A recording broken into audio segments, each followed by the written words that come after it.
The nine most terrifying words in the English language are I'm from the government and I'm here to help.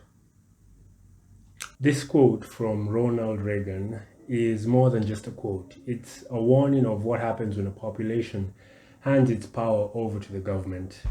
And that's what has happened here in Kenya. The government has, by hook and crook, taken all the power from its citizens, and now it's looking for every last penny in order to fund its corruption. What am I talking about here? So recently, the government has now decided to come after SACCOs savings, and I didn't know this, but apparently SACCOs deposits have hit about 1 trillion Kenya shillings. Now, I think it's not a coincidence that the deficit, our budget deficit every year is almost 1 trillion shillings. I did a video on this, and for the proposed previous year, 2025 to 2026, I haven't looked at the figures right now, but as of last year, it was about 800 billion Kenya shillings. But we roughly borrow about 1 trillion. Since 2019, when the debt was 6 trillion, the total public debt, up until December of 2025, when the debt hit 12.4 trillion, it means that over all of that time, just a few years since 2019, we've borrowed 6 trillion worth of debt, about 1 trillion a year. And now it seems to me that it's kind of like what a spendthrift does. They go out to the bank and they borrow a little bit of money, and they use that money to fund whatever it is that they need to fund, consumption, and they just kind of like, the money is gone, right? But what happens after that is that because they didn't invest this money and they don't have any returns, any dividend, any interest, any profit from a business, to pay the bank back, what do? They start looking for, through their old trousers for some change or something, just anything. They go out and borrow more money, and then they take money from this person to pay this other person. And clearly the government has been doing that. And now, because they've literally almost exhausted all foreign options from last year, 2025, actually about 2024, 2025, when, if you remember the last Eurobond, if you remember the Feb 2024 Eurobond, which almost resulted in a massive crash of the currency because most of the European investors were not sure, most of the investors in the European market were not sure that Kenya will be able to pay back its debts. So the Kenyan shilling had really depreciated. But once Kenya refinanced that loan using another 1.5 billion from the same Eurobond market, and then another 500 billion from 1.2 billion they had borrowed from the World Bank, things stabilized for some time. But then the foreign markets are not as foolish. So the government has decided, or did decide, that what they're going to do is they're going to shift to domestic borrowing. And for the last 2-3 years, domestic borrowing has literally filled most of the government's budget deficit. But then there's only so much that the banks and the insurance company and the pension funds have. So this SACCO ploy is just another measure, just another pocket that the spendthrift government is looking to capture, so that they can not fund any mega infrastructure projects. No, they don't do that, but so that they can steal. And sadly, an economy is managed the same way a household is managed. When you look at it, if this was a household that was doing this, you pretty much tell them that the best thing to do is to stop borrowing as much as possible, to reduce your spending, and try and figure out other income sources. Kenya is doing this, the exact opposite of this. The income sources are drying up because business is not good. And the reason business is not good is we do not have a tax and regulatory friendly environment. All the corruption doesn't make a good case for business people to come here and do business. On the spending side, we're spending too much money. We're spending too much on interest on all the loans that we've borrowed. We're spending too much on the rest is literally just being eaten up by corruption, and all of it is just going to waste. And instead of trying to figure out these two problems, what the government has decided to do is that they're just going to get into more debt, and that's what's happening right now.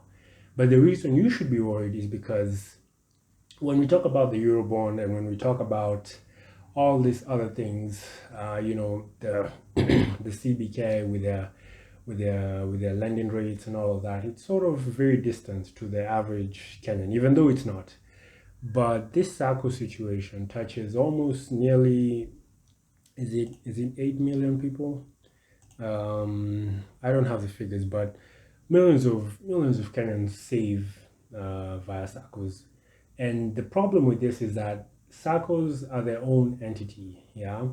And even though they form part of the banking sector, you see, a bank has no obligation to kind of like lend out its money. It's a bank's job is to try and figure out who the greatest return on investment, yeah. But a SACCO has members, yeah. Pretty much, these are people who have come together and they have a common goal, and the whole point of it, as far as my understanding is that the the deposits for the members are used to loan back to the members.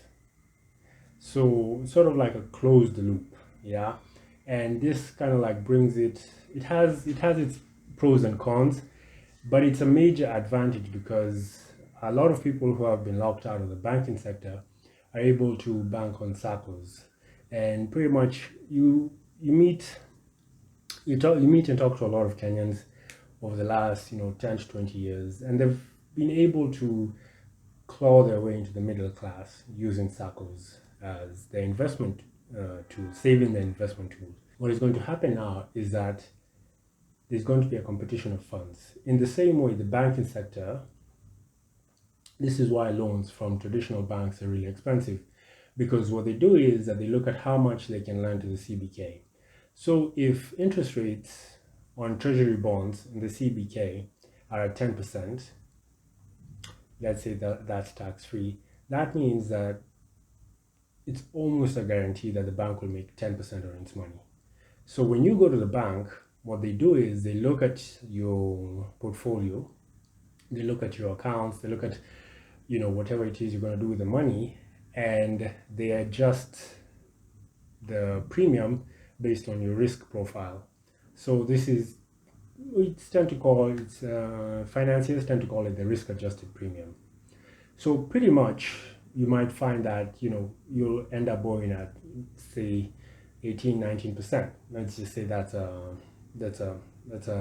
fair risk adjusted premium. Now it can go much higher than this. It can go up to 22%, up to 25%, and so on. Even for credit cards, it's the same calculation, because at the end of the day, money goes where it can get the highest return. That is how capital flows. Like I explained with the SACCO system, the SACCO is a closed loop. So whatever the depositors put in, that's the same money that makes the loans, and then the loans literally are paid back, and it increases the amounts of deposits. So it's a closed loop. By breaking this closed loop, the SACCOs now will have to make a choice. Are they going to lend to their members at whatever rate, say 10%? But why would they do that when they can get a greater return from the government? Now, it might seem like a good thing, because you might say, oh, SACCOs,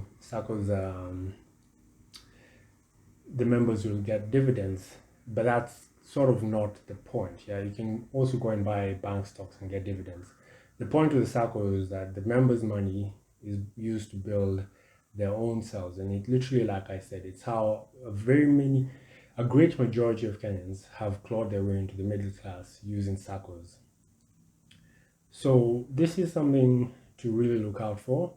A trillion Kenya shillings is on the table. When you look at this, it's quite jarring, because the question is the government looking for its last pockets? Is the government in that situation where the spendthrift has nowhere else to look for cash flow, and they're looking through all their old trousers and so on, so that they can just get some little bit of cash flow before a default happens. And that's the main question that I'm thinking about, because the problem with this is not even, these are very what we've talked about are problems, yes, but then the much bigger problem that you shouldn't forget is that where is all this money going to? Because, and this is what happens, because in Kenya we have a history of borrowing lots of money for state financed white elephant projects that will barely be done, or even if they're done, they're not done to the quality or to the magnitude in which they will generate an excess return to be able to pay for the previous debt and leave a steady enough margin so so that the government doesn't have to keep on borrowing. So what happens when the government has all of our bank money, all of our insurance money, all of our pension funds, and so on, and now they're coming for the last resort, which is the SACCO money.